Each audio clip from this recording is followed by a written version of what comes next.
Okay, so we're gonna do a little expose on this guy. This is Morgentaler. So this Morgentaler guy was, well, who's this guy? Well, this is the guy that basically allowed the floodgates of abortion to be open in Canada, right? So this is basically Dr. Michelle Dow's, idol, if you will, right? So the whole reason that Dr. Michelle Dow did what she did is because of this guy here, and this is the guy that is directly responsible for.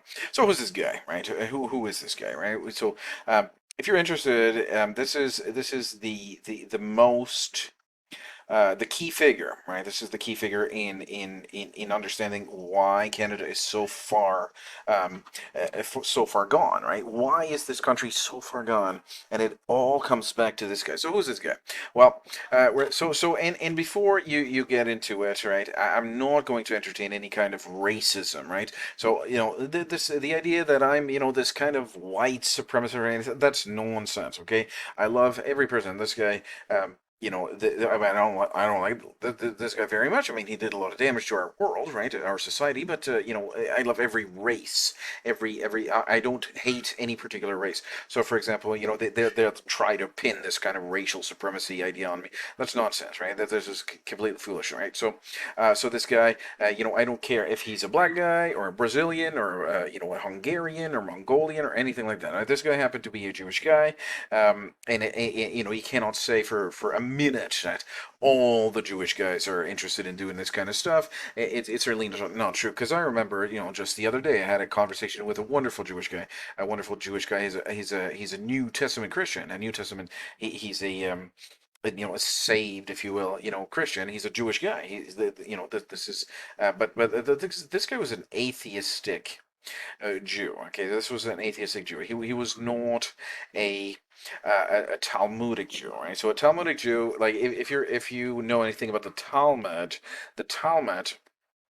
is very, very different than the Torah. So let's look at the Torah here for a minute. So the Torah is the first five books of the Bible. You got Genesis, Exodus, Leviticus, um, Numbers, and Deuteronomy. So this is the Torah here.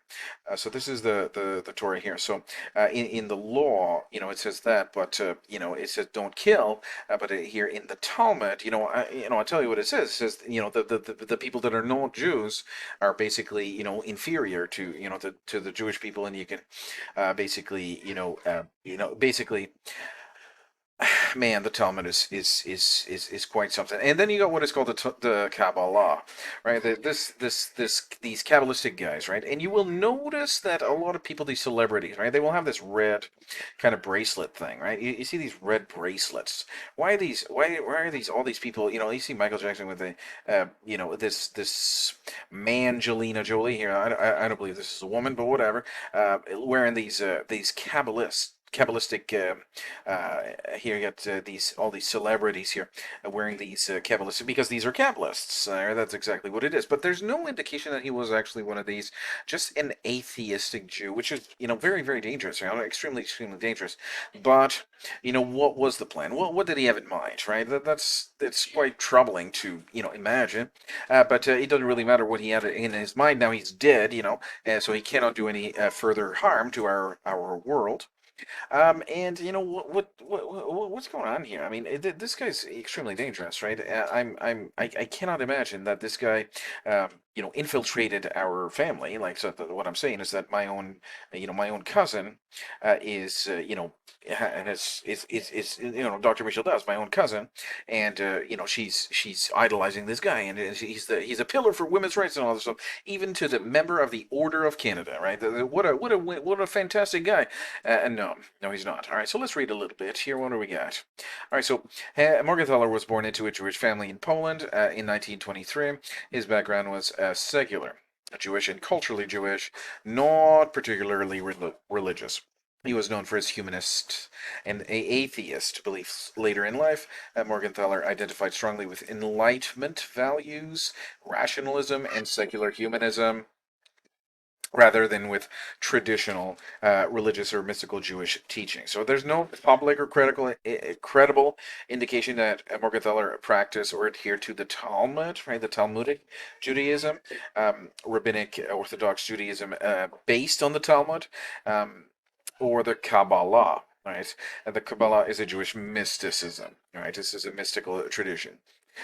So his life's work and philosophical alignments were consistent with secular, medical, and activists, particularly centered on reproductive rights and individual liberty. What does reproductive rights means? It means taking the right away from the baby, right? The right to life, right? So reproductive rights. It's a very perverse use of the word right. Uh, but in fact, Morgentaler was the president of the Humanist Association of Canada, and his views were stark contrast to religious perspective, Jewish or otherwise, that oppose abortion.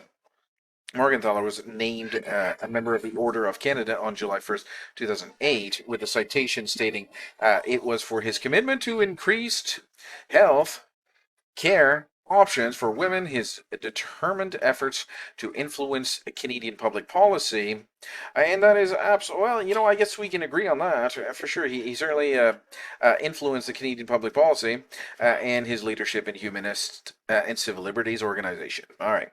So then, Morgenthaler focused his abortion rights advocacy entirely in Canada, for a few main reasons. Personal history and immigration, right? He immigrated to Canada after surviving the this thing here. I'm not going to read it because this whole thing about that, and settled permanently in Montreal. His activism grew out of cases and legal battles within the Canadian system, where he saw restrictive abortion laws as a direct injustice to Canadian women. Legal opportunity. So Canada's criminal abortion law, section 251 of the Criminal Code at the time, provided a specific legal background. His challenges eventually led to the 88 Supreme Court decision striking it down. In Israel, abortion laws were already more permissive in certain circumstances, but there was this committee, right? You have to remember there was a committee that they would, it was a case by case. This is nowhere near, I want a bikini body for the summer, so I'm just gonna get an abortion. No, no, no, that's nonsense, right? So more permissive. Well, it was more permissive. Canada was a strong and conservative nation, and now basically this guy just made it turned it into a jungle. Basically, that's what happened.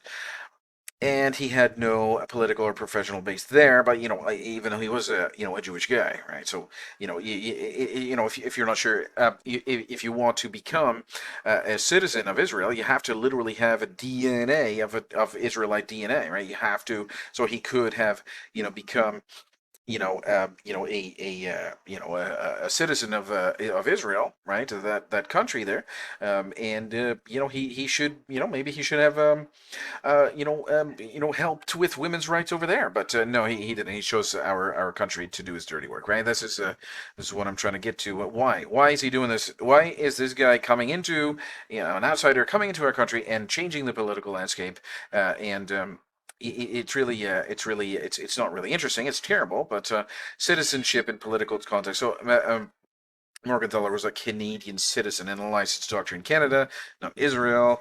Even though he's a Jewish person. So the Jewish person, their home is in Israel, right? But they are, all over the world and all that stuff. If you're not familiar with the history of Israelites and all that stuff, they have been. Well, there's a long history there. I'm not going to get into that, but he had no legal standing to open clinics or launch constitutional challenges in a country where he didn't live or practice, right? So, but he just happened to be here. He didn't happen to be in Israel. It's just kind of a coincidence. No, it's not. I think there's more here. I think there's a lot more here. This is just the Reader's Digest kind of thing. But let's read between the lines here. What's actually happening here? It's is it a directed attack upon the country, right, by some a foreign invading enemy? Well, it could be. I don't know. I'm just saying what I'm seeing here. So that said, it's also true that his moral and political battles seem to be entirely directed outwards from Canada, never towards Israel, whether that was because Israel already had legal abortion provisions he could accept, or simply because he had no personal interest in killing Israeli babies, right, is open to interpretation. Now, see what happens is that these people are coming in and attacking different countries and changing the political landscape, and basically now he left it in ruins, and basically this, today. So Yeah, thankfully these guys retained their honors. J.C. Turcotte, this was the Archbishop of Montreal. Racine here, which is an astronomer and inventor. Uh, Richard, which is a pianist and a conductor. Lucien Larrey, a Catholic guy, founder of Bosco Homes. Okay, so these guys, retired police detective. Okay, so this guy, he returned the Order of Canada. So if you're going, see, the thing is, let's say for example, you name this guy who destroyed Canada as a member of the Order of Canada. Well, what is the Order of Canada? So it's nothing but garbage, right? So why would I want this garbage? Basically, so I would never accept an Order of Canada if it has, this guy, you know, as a member of it, right? Why would I? Why would I stoop so low? Imagine this guy, okay? This guy is a recipient of is a member of the Order of Canada. What? Well, anyway, uh, so these guys retained their honors. Some of these guys retained their honor. They formally resigned their membership, and their resignations were officially accepted and published or gazetted by the Office of the Governor General. Yep. So very, very good. Yep. So that's all. That's all. Very, very nice. Very nice inference here that we can make, but certainly not anything about racism, right? So, I love everybody. I certainly love everybody here. I certainly love every person. You can never yeah, sorry about that. Yeah, so basically, yeah, I figure, that this was some sort of agent from a, foreign invading enemy that was sent into, another land to destroy the whole country, basically, and if you could, and there's going to be an amount, right? So let's say, for example, this is Dr. Michel Dow's, boss, right, if you will. Dr. Michel Dow is very, very interested in this guy's work because this is her bread and butter, right? This is her bread and butter. This is how she makes a living, right? This guy's, you know, details of his work include include how to put an IUD in a woman, hysterectomies, you got things like abortion, like surgical, like real surgical abortion, and birth control pills. All right, and then actually going as far as changing the legal landscape of a country. Who's put more power? Let's not beat around the bush. I mean, these Jewish guys are very smart. They're very, if they were to put their minds to good use, they could do a lot of great things. There's a lot of great things that can be said about the Jewish people. Certainly. I'm certainly not a fanatic, an extreme right, racist guy. I never will be. Right? That's not. That's just a whole bunch of folly.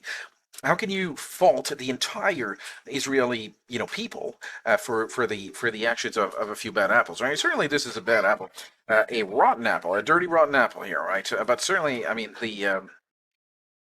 and a lot of people will say, "Oh, well, see, you don't like this guy. You don't like."